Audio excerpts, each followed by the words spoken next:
I'll never forget the look on my daughter-in-law's face when the resort manager bowed to me and said, "Welcome, Madam Owner. We have your private villa prepared."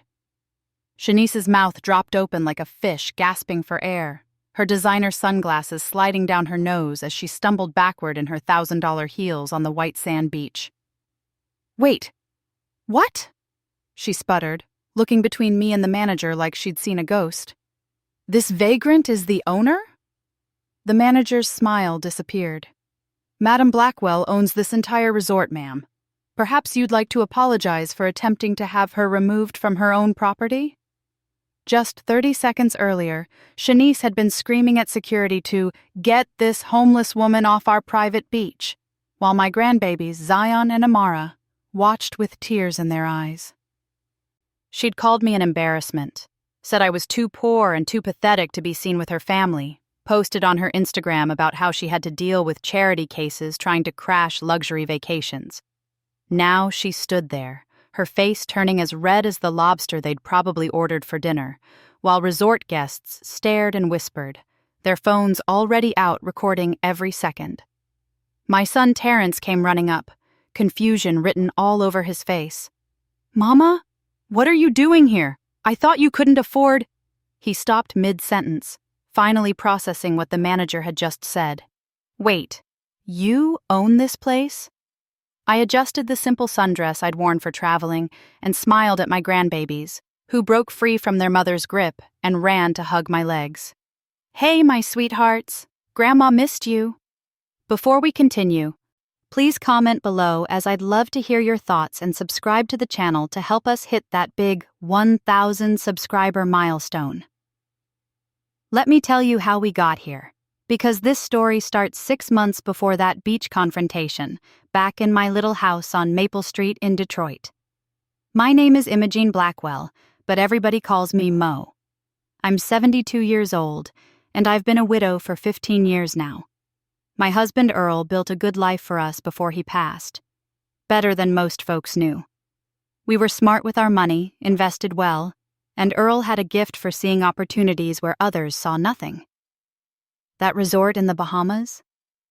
We bought it for pennies on the dollar back in 1995 when it was nearly bankrupt, fixed it up, and turned it into something special. But after Earl died, I made a choice. I didn't need the big house anymore, didn't need the fancy cars or the designer clothes. My grandbabies were what mattered, and I wanted to be close to them. So I bought a modest 3-bedroom house in a working-class neighborhood, drove a 10-year-old Toyota, and lived simply. The resort managers handled the business side, and the money just kept coming in. I donated most of it to the church, to youth programs, to families who needed help with medical bills. Nobody knew about my money except my financial advisor and my lawyer, Glenda Patterson, a sharp sister who'd been my friend since our Howard University days. Not even Terrence knew the full extent of what his daddy and I had built. My son was a good man, raised right, worked as an accountant at a mid-size firm. He married Shanice 5 years ago, and at first, I thought she was just fine. Pretty girl, smart, had her own career in marketing. But something changed after their second baby was born. Maybe it was the Instagram influencer thing she got into, or maybe it was always there beneath the surface. Either way, the real Shanice started showing herself. It started small. Comments about my house.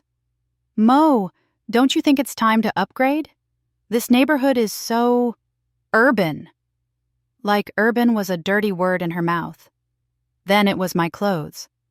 "I could take you shopping, Mo. Get you something more current."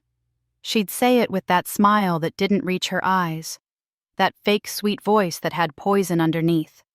My car was next. "Are you sure that Toyota is safe, Mo?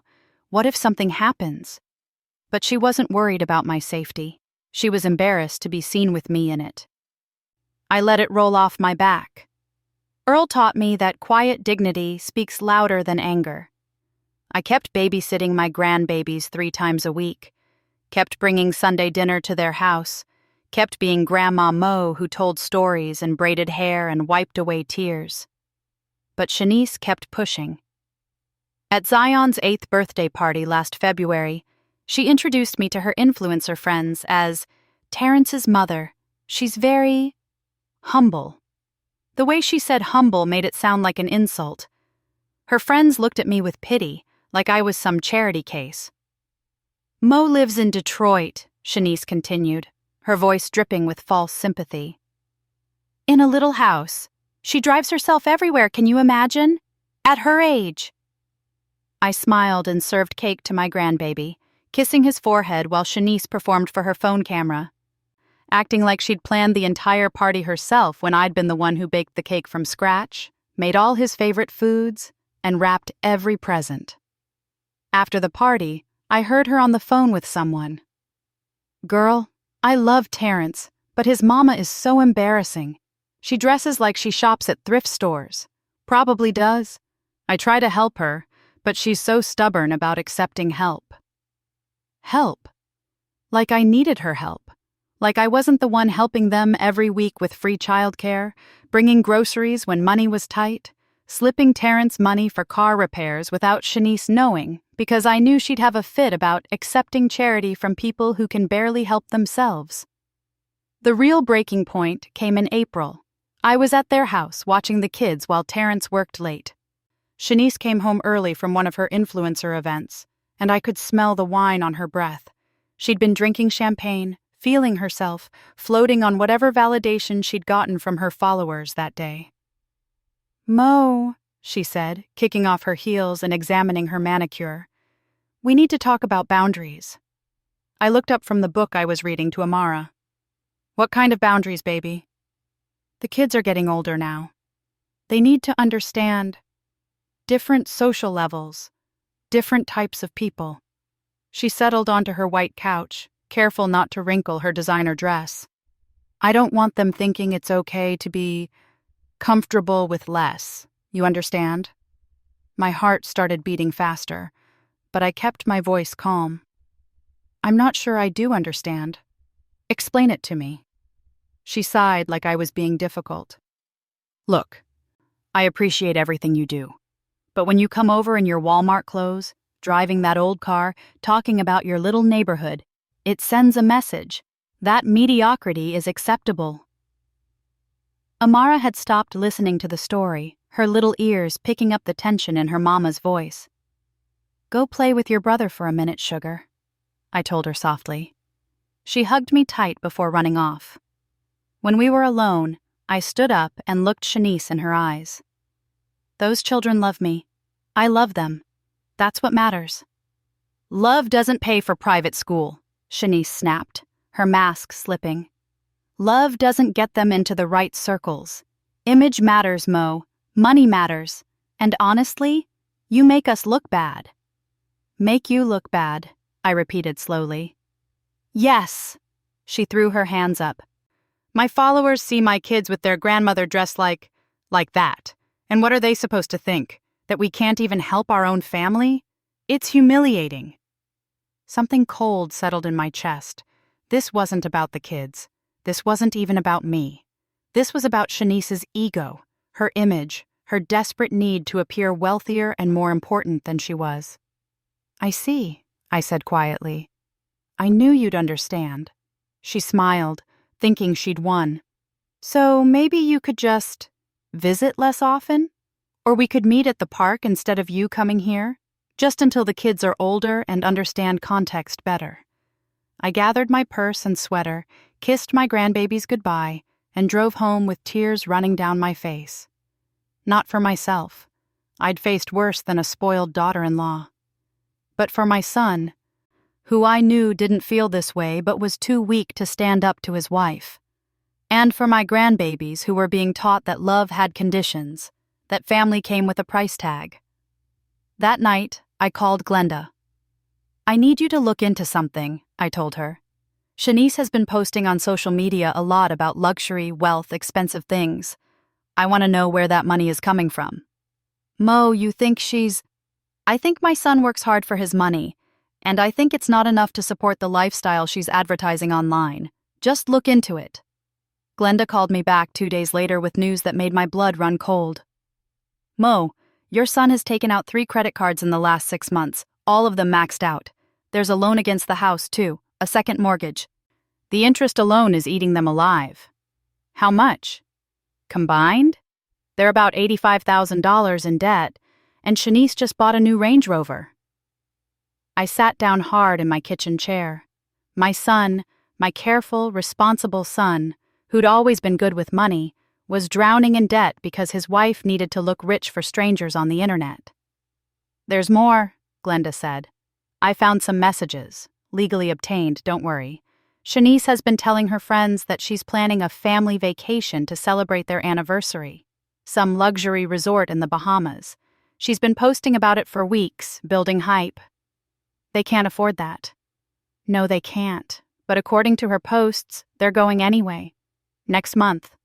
My mind was racing. The Bahamas. A luxury resort. Next month. Which resort, Glenda? It's called Paradise Cove. Supposed to be extremely exclusive, private beaches, celebrity clientele, 5-star everything. Paradise Cove. My resort. The one Earl and I had built from nothing. Glenda, I said slowly, send me everything you found. Every receipt, every post, every message. And book me a flight to the Bahamas for the same week. 3 weeks later, Shanice and Terrence came over for Sunday dinner. I'd made all of Terrence's favorites: smothered pork chops, mac and cheese, collard greens, cornbread, the works. Halfway through the meal, Shanice cleared her throat dramatically. So, we have exciting news, she announced, pulling out her phone to show me her latest Instagram post. The picture showed a pristine beach, crystal blue water, and the caption, "Taking my beautiful family somewhere they've never been before. Paradise Cove, Bahamas. Here we come. 5 stars, private beaches, and memories that money can buy. #blessed, #luxury life, #family first." That's wonderful, baby, I said to Terrence, who actually looked uncomfortable. When y'all leaving? 2 weeks, he said. It's our anniversary trip. 5 years. We're bringing the kids. Thought it would be good for them to experience something elevated. Shanice smirked at me over her phone. Of course, it's just for our immediate family. Very exclusive. The resort has strict policies about their guest lists. They don't let just anyone in. The message was clear. I wasn't invited. I wasn't good enough. Sounds real nice, I said, taking a sip of my sweet tea. I hope y'all have a blessed time. We will, Shanice said. Some of us worked hard to get where we are. Some of us understand that you have to invest in experiences, not just survive day to day. Terrence looked at her sharply. Shanice, that's enough. What? I'm just saying, there's nothing wrong with wanting better. Some people are content with less, and that's fine. But I want my children to expect more from life. I stood up and started clearing plates, my hands shaking just slightly. Well, I hope the weather's good for y'all. 2 days before their trip, Shanice posted a new picture, a screenshot of their booking confirmation with the caption, "Some people save pennies. We save for experiences. Bye-bye Detroit. Hello Paradise. Too bad not everyone can afford to come along, but that's life. #sorry, not sorry. Know your place. Our luxury travel." The comments section was full of her followers congratulating her, asking for details, praising her for making it. But there were other comments too, people asking if she was including her husband's family. Someone even asked, "Isn't your MIL local? Why isn't she coming?" Shanice's response made my hands ball into fists. Some family members are more comfortable in their own environment. Paradise Cove isn't for everyone. You have to have a certain level of sophistication. That night, my phone rang. It was Amara, crying. "Grandma Mo, why can't you come with us?" "Baby, it's your mama and daddy's special trip." "But Mama said..." "She said you can't afford it. She said you're too poor for our vacation. Zion got mad and she sent him to his room." My heart broke into 1,000 pieces. "Listen to me, sugar. Your grandma's got everything she needs. You enjoy that beach, hear me? Take pictures for me." After we hung up, I called Glenda. "Is everything arranged?" "Your villa is prepared, Mo. Private section of the beach, separate from the main resort. Your staff knows to be discreet until you give the word." Good. Because it's time Shanice learned who she's been looking down on. The day of their flight, Shanice posted a video of them at the airport. Designer luggage, designer clothes, her and Terrence in matching outfits with the kids. The caption, "Some people fly coach, we fly to paradise. Bye-bye to the people who doubted us. Bye-bye to the people who thought we couldn't make it. Hello to the lifestyle we earned." What Shanice didn't know was that I'd flown out the night before on a private jet, landing quietly at the resort I owned.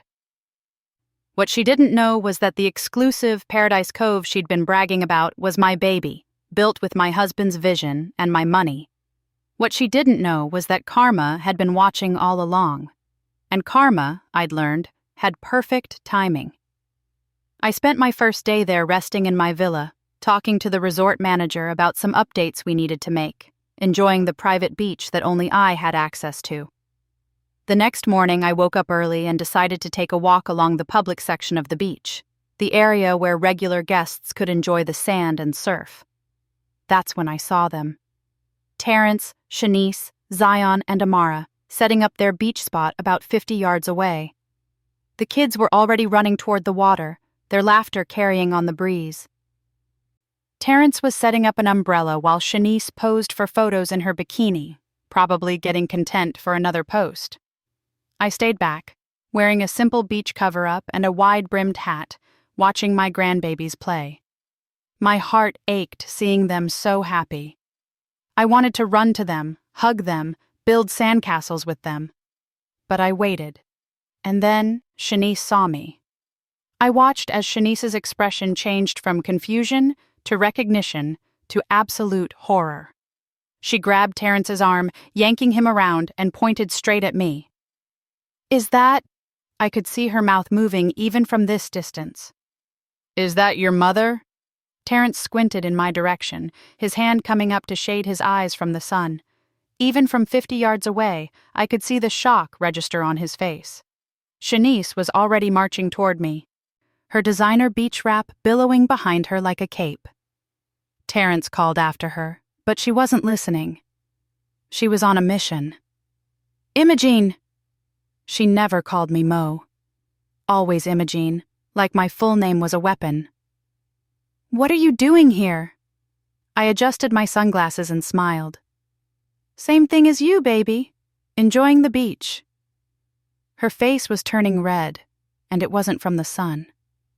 "How did you even— This resort is exclusive. How did you get past security?" I walked through the front entrance, same as anybody else. "Did you follow us here?" Her voice was getting shrill now, drawing attention from other guests. "This is unbelievable. This is harassment." Terrence had caught up, looking mortified. "Mama, what are you doing here? This resort is expensive. How did you—" "Don't you see what she's doing?" Shanice cut him off. "She's trying to ruin our vacation. She's trying to make us feel guilty about having nice things while she plays the poor victim."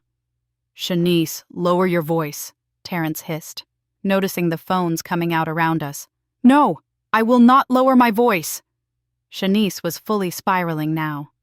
"We saved for this trip. We earned this vacation. And she shows up to what? Guilt us? Embarrass us in front of everyone?" Zion and Amara had stopped playing and were running over, their faces confused and worried. "Grandma Mo!"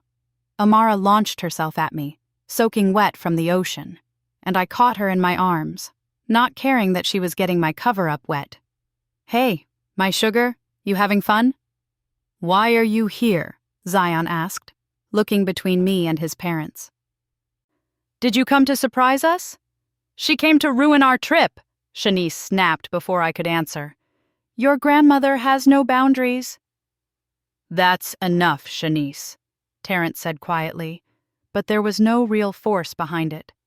"No, it's not enough." Shanice turned to me, her finger jabbing toward my chest. "You need to leave. This is our family vacation.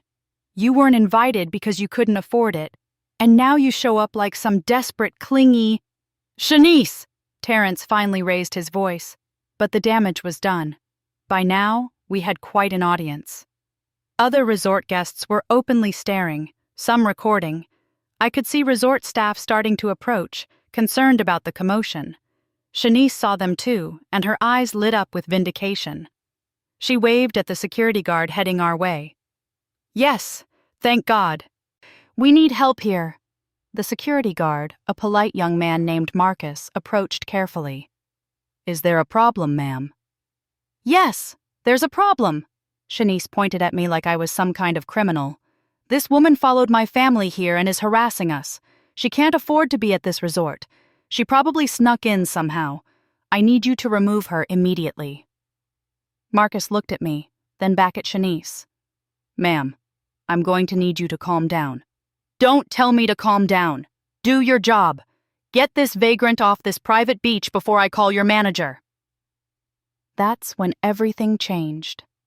Marcus spoke into his radio, his voice professional and calm. Manager to the South Beach section immediately. We have a situation involving Madam Blackwell. Shanice's face lit up with triumph. Finally! Someone who takes security seriously. Mama, Terrence said quietly, pulling at my arm. Maybe we should just... No, I said softly. I'm not going anywhere. Of course you're not, Shanice laughed bitterly. You never know when you're not wanted, do you? You just push and... Excuse me, a voice called out, and the crowd parted.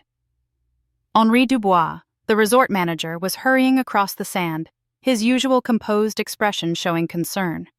Behind him were 2 senior staff members. Thank God, Shanice said, stepping forward. Are you the manager? This woman is trespassing. She's harassing my family and disrupting everyone's vacation. I need her removed immediately. Henri didn't even glance at her. His eyes were locked on me, and suddenly his face broke into a huge smile. Madam Blackwell! We were wondering when you'd come down from your villa. He rushed forward and took my hands in his. Why didn't you call? I would have had your private section prepared immediately. The beach went absolutely silent. Shanice's mouth fell open. Wait, what? Henri finally looked at her, his expression cooling by several degrees. I'm sorry. Who are you? I'm the one who called for security. This woman, Henri said, his French accent getting sharper, is Imogen Blackwell. She owns this resort. She owns the entire property, the beach you're standing on, and the villa you're staying in. I watched the color drain from Shanice's face, watched the realization crash over her like a wave. Terrence stumbled backward like he'd been physically struck. Mama? He whispered. Wait, no, that's impossible, Shanice said, her voice getting shrill. She lives in a tiny house in Detroit. She drives a Toyota. She shops at... Madam Blackwell prefers to live modestly, Henri said coldly. But I assure you she has owned Paradise Cove since 1995. She and her late husband purchased it, renovated it, and built it into what it is today. Everything you've been enjoying, the luxury, the exclusivity, the 5-star experience you've been posting about online, exists because of her. Shanice made a strangled sound. People around us were murmuring, phones still recording. This was going to be all over social media in minutes. How? Terrence could barely speak. Mama, why didn't you tell me? Your daddy and I believed in living below our means, I said quietly. We believed in helping others, not showing off. We believed that real wealth was in what you did for your community, not what you posted online. The dig landed. Shanice flinched like I'd slapped her. All this time, Terrence said, his voice cracking. All this time we've been... And you've been... Watching, I finished. Watching my son go into debt, trying to impress people who don't matter. Watching my daughter-in-law teach my grandbabies that love comes with a price tag. watching y'all destroy yourselves trying to look rich, while the woman you called too poor to join your vacation actually owned the resort you were bragging about. Mama, I didn't know about the debt. You signed the papers, Terrence. My voice was harder than I intended, but the truth needed to be said. You took out credit cards you couldn't afford. You mortgaged your house. For what? For this? I gestured around us. For pictures on the internet? For people who don't even know your children's names? Amara was crying now, clinging to my leg. Zion looked confused and scared. This wasn't how I wanted this to go, not in front of my babies, but Shanice had forced my hand. Madam Blackwell, Henri said gently, your private villa is ready whenever you'd like to retreat. I can have your lunch prepared. That won't be necessary right now, Henri. Thank you. I turned to Marcus. Thank you for responding so quickly. You did your job well. Marcus nodded and backed away, leaving us in our family drama. Shanice had been silent for a full minute, her face cycling through emotions: shock, humiliation, rage, and finally, calculation. I could almost see her brain working, trying to figure out how to spin this, how to save face. Well, she said finally, forcing a laugh, this is certainly surprising, but it doesn't change anything, does it? I mean, you still chose to live like you were poor. You still let us struggle when you could have helped. What kind of mother does that? The kind who wanted to see what her son was made of, I said quietly. The kind who wanted to know if my grandbabies were being raised with values or with vanity. That's not fair. Fair? My voice rose despite my best efforts. You told my granddaughter I was too poor for y'all's vacation. You posted online that I knew my place. You called me an embarrassment, said I made you look bad. You tried to push me out of my own son's life because I didn't fit your image. And now you want to talk to me about fair? Terrence finally found his voice. Shanice, did you really say those things? She whirled on him. Don't you dare take her side. This is manipulation. She set this whole thing up to humiliate me. You humiliated yourself, I said. I just gave you the rope. How much? Shanice asked suddenly. How much are you worth? The question hung in the air, ugly and raw. That's what you want to know? I stared at her. Not, I'm sorry. Not, I was wrong. Just, how much can I get from you now? I'm just asking. Enough to pay off your debt 20 times over, I said bluntly. Enough to set up trust funds for my grandbaby's education. Enough to retire tomorrow if I wanted to, but you'll never see a dime of it. Not after what you've done. Mama.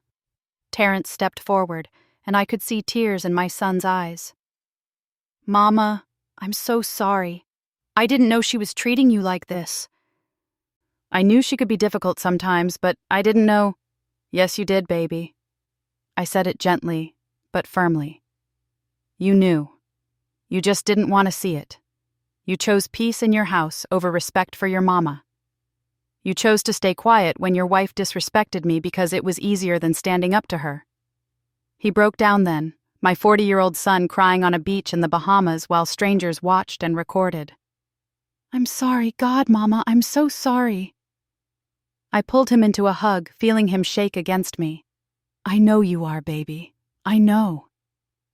Shanice stood apart from us, her arms crossed, her face a mask of fury. This is ridiculous. So you have money. Big deal. That doesn't change the fact that you've been lying to us for years. I never lied, I said, pulling back from Terrence. Y'all never asked. Y'all just assumed. And you made those assumptions mean something ugly about who I was. That's on you, not me. Whatever. Shanice turned away, calling to the kids. Zion, Amara, let's go. We're leaving this circus. No, I said quietly. She spun back around. Excuse me? You're not taking my grandbabies anywhere until we settle some things. I looked at Henri. Can you arrange a private meeting room for us? Of course, Madam Blackwell. Right away. You can't keep me from my children. Shanice's voice went up an octave. I'm not trying to keep you from them. But we're going to have a conversation about the debt y'all are in, about the lies you've been telling, and about what happens next. You can participate in that conversation like an adult, or you can make this even worse for yourself. Your choice. For the first time since this all started, Shanice looked genuinely scared. "Terrence, say something!" But Terrence was looking at me with red-rimmed eyes. "What debt, Mama? How much do you know?"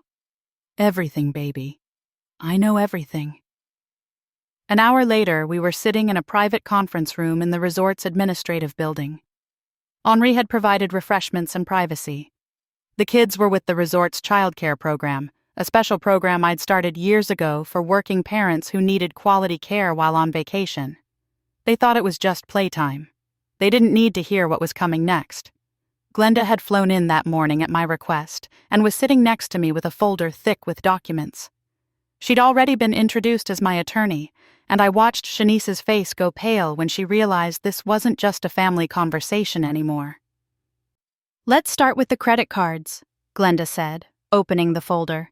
3 cards, all maxed out, total balance of $47,000. Interest rates ranging from 19 to 24%. Terrence's head dropped into his hands. Oh, God. "Then there's the second mortgage on your house. $38,000 borrowed against a home you'd nearly paid off. The monthly payment on that alone is eating up 30% of your income." "How did this happen?" I asked Terrence directly.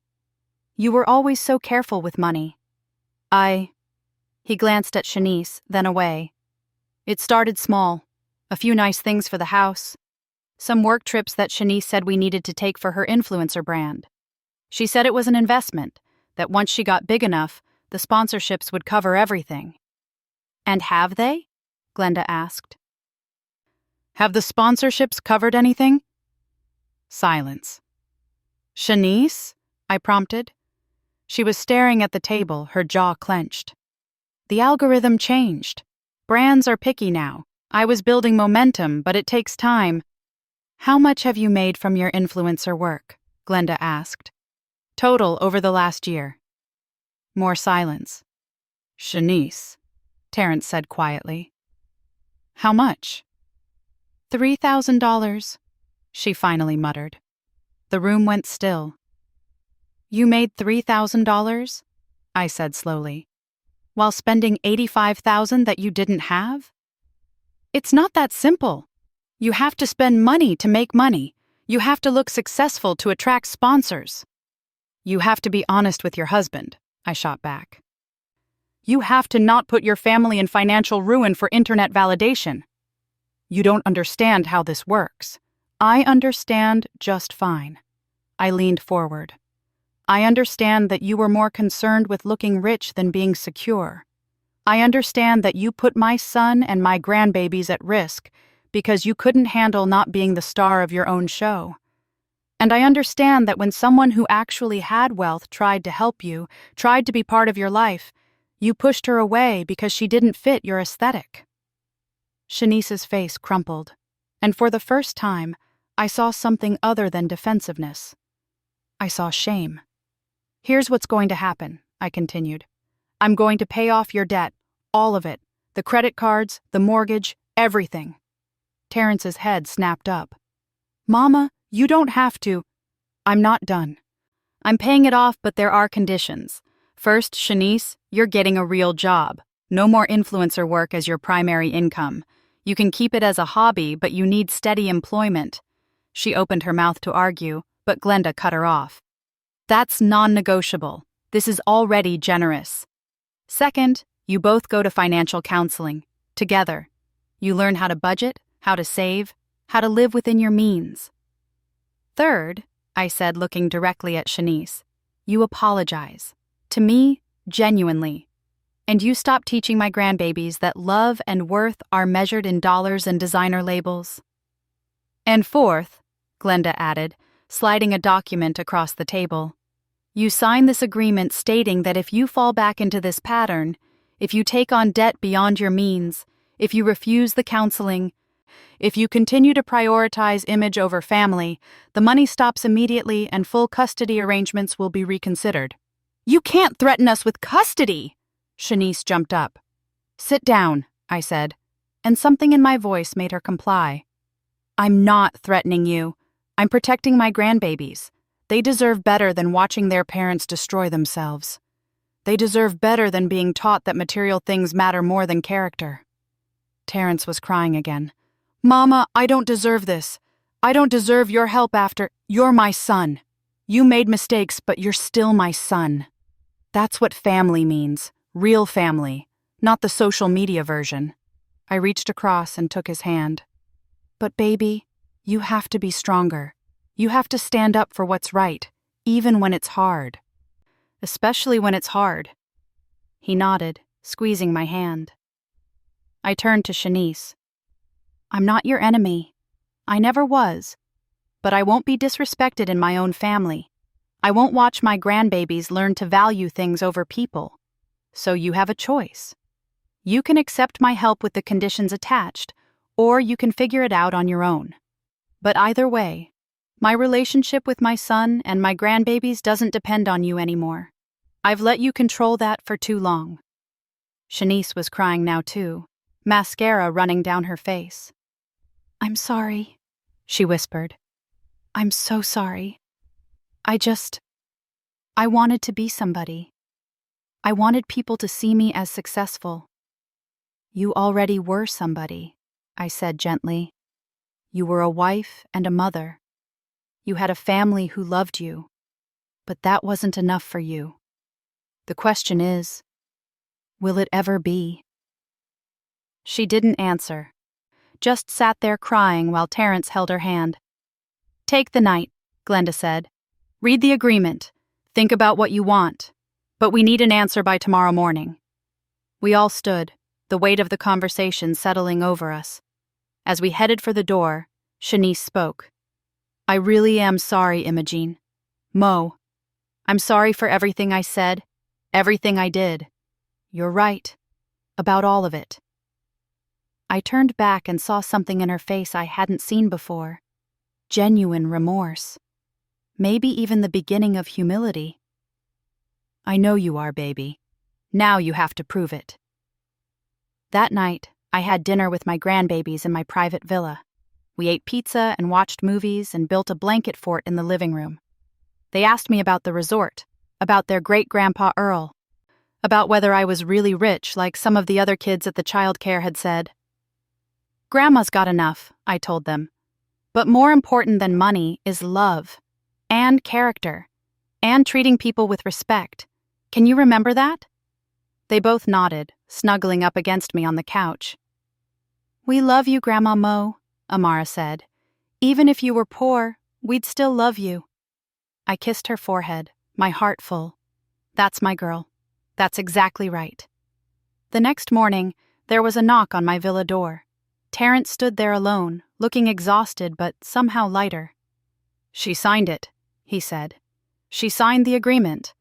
And Mama, she deleted all her social media accounts last night. Just gone. She said she needs to figure out who she is without the likes and the followers.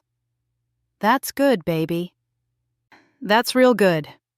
I signed up for financial counseling too, starting next week, and He paused, his voice breaking.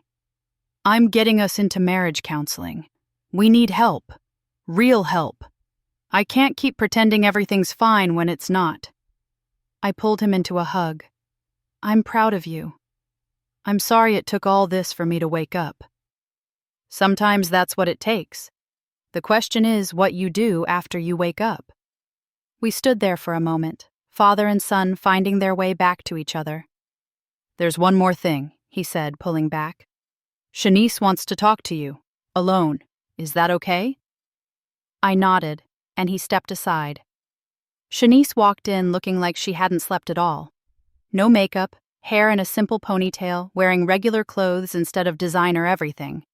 She looked younger, more real. I don't expect you to forgive me, she started. But I want you to know that I understand now. What I did, what I became, it wasn't okay. My own mama tried to tell me I was getting out of hand, but I wouldn't listen. I thought she was just jealous. I thought everyone was just jealous. What changed? I asked. I watched the videos, she said quietly. The ones people took yesterday on the beach. I watched myself screaming at you, calling you a vagrant, trying to have you removed. And I didn't recognize myself. I looked like a monster. That's not who I want to be. That's not the person I want my kids to remember. She sat down, her hands shaking. My daddy left when I was little, said my mama wasn't good enough, wasn't classy enough. He married someone with money and never looked back. I spent my whole life trying to prove I was better than what he thought we were, but I became him instead. I became the person who judges people by their bank accounts and their clothes and their zip codes. That's the most honest thing you've ever said to me, I said, sitting across from her. I don't know how to fix this. I don't know how to be different. You start by showing up, I told her. You show up to counseling. You show up for your family. You show up as your real self, not the version you think the world wants to see. And you do it every day, even when it's hard. Especially when it's hard. She nodded, wiping her eyes. Can I ask you something? Go ahead. Why did you help us? After everything I did, why would you still help? I thought about it for a moment. Because you're family. Because my grandbabies need their mama to be whole, and because everybody deserves a second chance if they're willing to do the work. But Shanice? I leaned forward. This is your only chance. There won't be another one. I understand. She stood to leave, then turned back. Thank you for not giving up on us. On me. After she left, I sat in my villa watching the ocean through the window. Earl's picture was on the nightstand, him smiling in his favorite fishing hat, looking exactly like the man I'd fallen in love with all those years ago. We did good, baby, I whispered to him. We built something that matters. Not just this resort, but a legacy, a lesson. And maybe, just maybe, it got through. But even as I said it, I couldn't shake the feeling that this wasn't over. Because that afternoon, my phone rang. It was Glenda, and her voice was tight with worry. Mo, we have a problem, a big one. What kind of problem, Glenda? The videos from yesterday, they've gone viral, massively viral. We're talking millions of views across TikTok, Instagram, Twitter, everywhere. And it's not just the confrontation. Someone dug up Shanice's old posts about you, the ones where she called you too poor and said you knew your place. People are tearing her apart online. I closed my eyes. That's not what I wanted. I know, but it gets worse. Shanice's mother is on a flight here right now. And Mo? She's been giving interviews to gossip sites about how you trapped her daughter into a humiliating situation. She's calling you manipulative and cruel. She's saying you're trying to steal her grandchildren. My blood went cold. Beverly's coming here? I'd met Beverly Jennings exactly 3 times in 5 years. She was a hard woman, bitter about her own failed marriage, always pushing Shanice to marry up and secure the bag. I'd tried to connect with her, but she'd made it clear that I wasn't the kind of mother-in-law she'd hoped for. She'd wanted Terrence to come from old money, from a family with connections. A woman from a modest Detroit neighborhood didn't fit her vision. When does she land? 2 hours. And Mo, she's threatening legal action. Something about grandparents' rights and emotional distress. It's nonsense. But it could get messy. I stood up and walked to the window, watching the waves crash against the shore. Let her come. We'll handle it. There's one more thing. Glenda hesitated. Some of Shanice's influencer friends are also here at the resort. They booked last minute when they heard what happened. They're posting content, doing interviews with other guests, turning your private family business into a circus. At my resort? At your resort. Something shifted in me then. I'd been patient. I'd been understanding. I'd offered grace and second chances, but I would not let strangers exploit my family's pain for clicks and views, and I would not let Beverly Jennings turn my grandbabies into weapons in some publicity war. Call Henri. Tell him I need to see him in 20 minutes. And Glenda, get ready. We're going to end this today. 30 minutes later, I was in Henri's office with Glenda and the resort's head of security. I'd changed into one of the outfits I kept for business meetings, a sharp navy suit that Earl always said made me look like I could buy and sell the world before breakfast. First things first, I said. The influencers who are here making content about my family, I want their names and room numbers. Henri pulled up his computer. We have 3 guests who've been posting extensively. Vanessa Clark, room 412, Jordan Phillips, room 318, and Destiny Moore, Villa 7. They're all friends of Shanice? According to their content, yes. They've been posting that they came to support their girl and expose the truth. Most of their videos are filmed in public areas, so technically they're not violating any policies. Yet, I turned to the head of security. I want you to monitor their movements. If they approach my son, my daughter-in-law, or especially my grandchildren, I want to know immediately. And make sure every staff member knows that those 3 guests are not to be given any information about my family. Not our room numbers, not our schedules, nothing. Yes, ma'am. Second, I looked at Henri. Beverly Jennings will be arriving soon. She's not a guest here. When she shows up asking about her daughter, you tell her that she needs to contact her daughter directly. This resort does not give out guest information. Understood. And third, I want to make a statement, a real one. Not to gossip sites or social media. To my family and to anyone else who's watching. Can you arrange for the main conference room? I want it done properly. Glenda smiled. You're going public? I'm setting the record straight. 2 hours later, I was standing in the resort's elegant conference room with my family. Terrence sat next to Shanice holding her hand. The kids were back in childcare. They didn't need to hear this. Glenda was setting up a camera for a video statement we'd release later. But first I had to deal with Beverly. She burst into the room like a hurricane, her designer handbag swinging, her heels clicking on the marble floor. She was dressed to impress, clearly expecting cameras, clearly ready for her moment. Shanice, baby, are you okay? I came as soon as I heard what this woman did to you. She stopped short when she saw me in my suit, saw the lawyer, saw the setup. What is this? This is a family meeting, I said calmly. Please, have a seat. I will not sit. I'm taking my daughter and my grandchildren out of this situation right now. Shanice? Get your things, we're leaving. Mama, wait, Shanice started. No, I won't wait. This woman humiliated you publicly. She set you up, trapped you, made you look like a fool in front of millions of people. Mrs. Jennings, Glenda said firmly, perhaps you should hear what actually happened before you... I know what happened. I saw the videos. I saw how she ambushed my daughter at the beach, how she flaunted her money like some kind of gotcha moment. That's not what happened, Terrence said quietly. Beverly turned on him. Oh, now you're taking her side against your own wife? I'm not taking sides, Beverly. I'm telling the truth. My mother didn't ambush anyone. She came here because... He glanced at me, his voice breaking. Because she was watching us destroy ourselves and she wanted to help. She wanted to show us what we'd become. By humiliating your wife on the internet? By showing up at a resort she owns, I said, standing up. A resort that Shanice was bragging about being too exclusive for me to afford.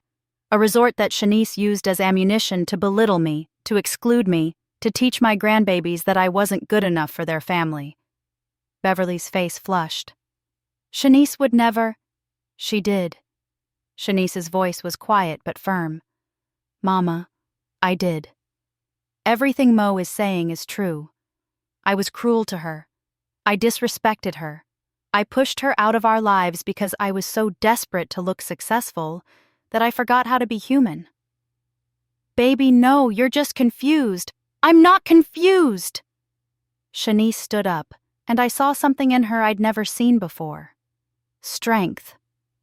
I'm finally seeing clearly. You know what I realized last night? I became you, Mama. I became the person who judges everyone by their status and their money. I became the person who thinks love isn't enough if it doesn't come with a certain lifestyle. Beverly stumbled back like she'd been slapped. How dare you? It's true. Shanice's voice was shaking but steady. You spent my whole childhood telling me we weren't good enough because Daddy left us for someone richer. You told me I needed to marry well, to secure my future, to never end up struggling like you did. And I listened. I listened so hard that I forgot everything else that mattered. I was trying to protect you. You were trying to protect yourself, Shanice said, and tears were streaming down her face now. You were trying to prove to Daddy that you raised someone successful, someone worthy. But Mama, I don't want to live like that anymore.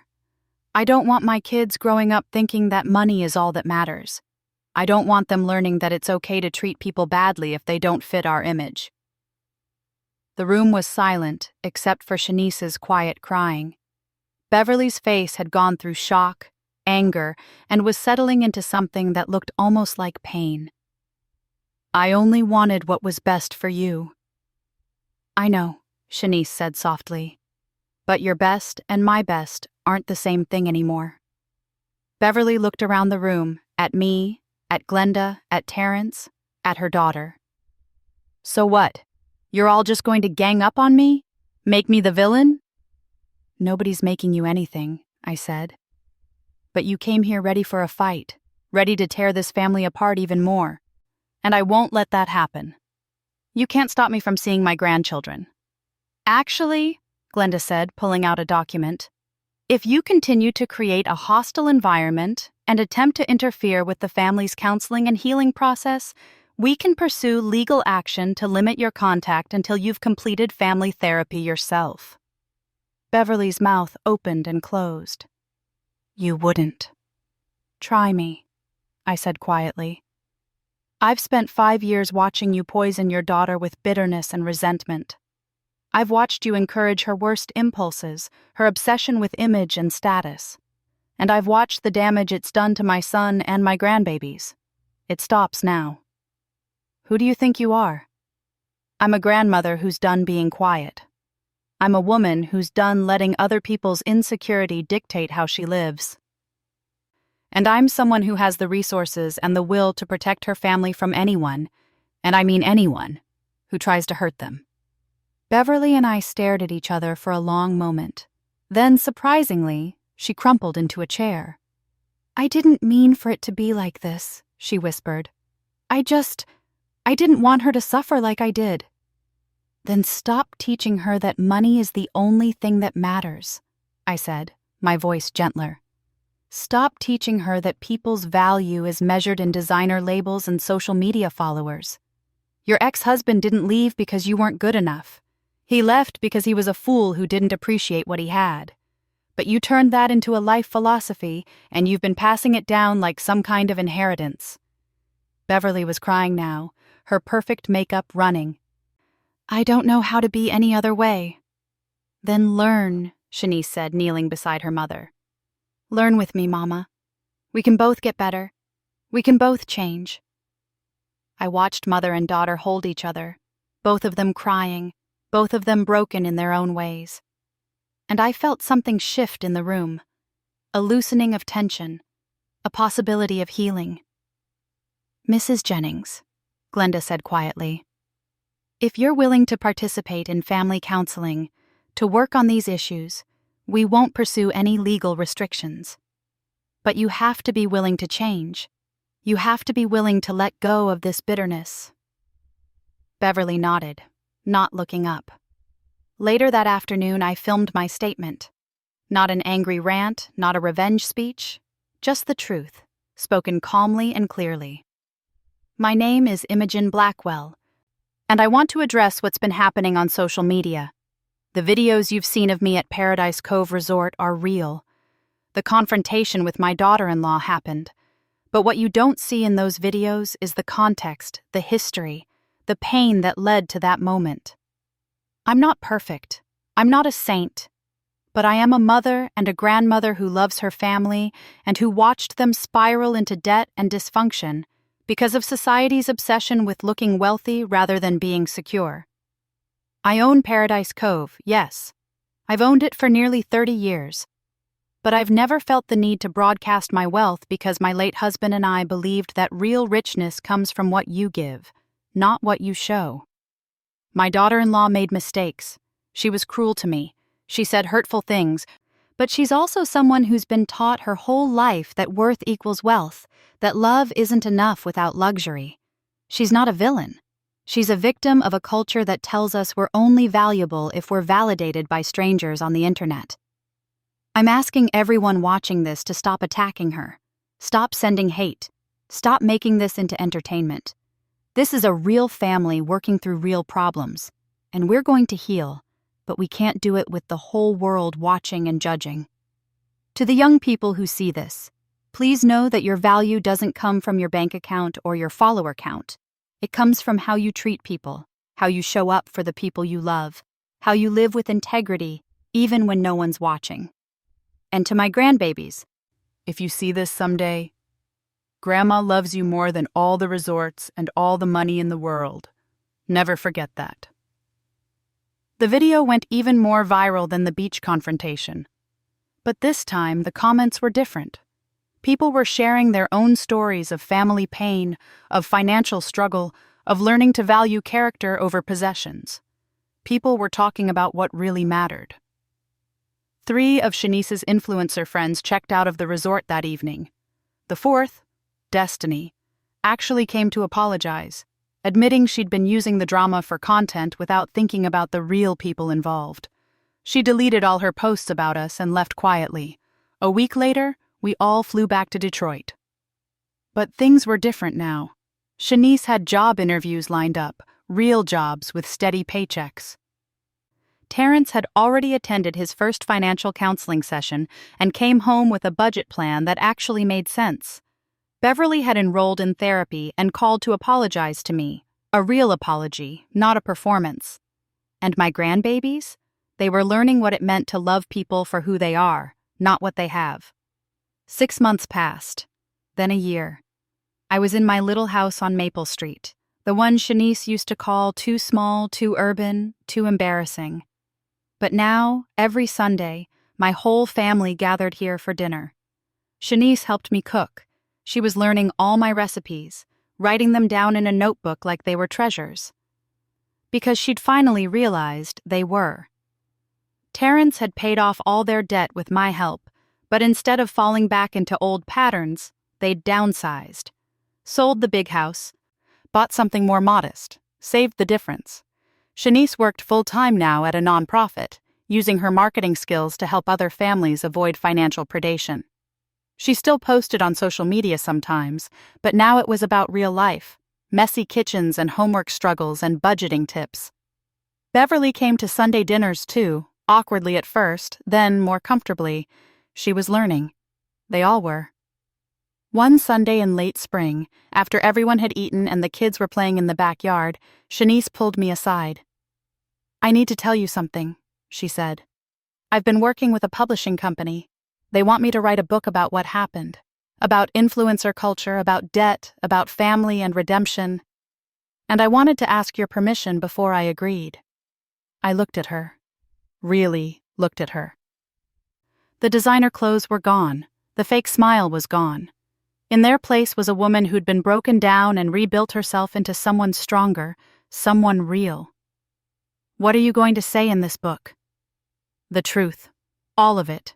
The ugly parts, the shameful parts, the parts where I was cruel and selfish and lost, but also the parts about grace, about second chances, about how one woman's quiet dignity changed everything. You don't need my permission, baby. Yes, I do, because you're the hero of this story, and I won't tell it without your blessing." I pulled her into a hug. "I'm not the hero. We all are. Every person who chooses to change, to grow, to be better, that's the real story." She held me tight. "Thank you. For not giving up on me. For loving me even when I didn't deserve it." "That's what family does," I said. Real family. That night, after everyone left, I sat on my porch with a glass of sweet tea watching the sunset paint the sky in shades of orange and pink. My phone buzzed with a text from Amara. "Grandma Mo, I love you to the moon and back. You're the richest person I know because you have the biggest heart." I smiled, tears sliding down my cheeks. Earl's picture sat on the table beside me, and I could almost hear him saying, "We did good, Mo. We did real good." The resort was still mine. The money was still there. But none of it mattered as much as this. A family learning to love without conditions, to value character over currency, to understand that the richest life is the one lived with integrity and grace. And somewhere out there, maybe someone else was learning the same lesson. Maybe someone else was realizing that true wealth isn't what you own or what you show. It's who you are when nobody's watching, who you are when the cameras are off, who you are when all you have to give is love. That's the inheritance worth leaving. That's the legacy that lasts. 3 years later, Shanice's book became a bestseller. She donated half the proceeds to financial literacy programs in underserved communities. The other half went into trust funds for Zion and Amara, not massive amounts, but enough to give them a good start without robbing them of the chance to build something themselves.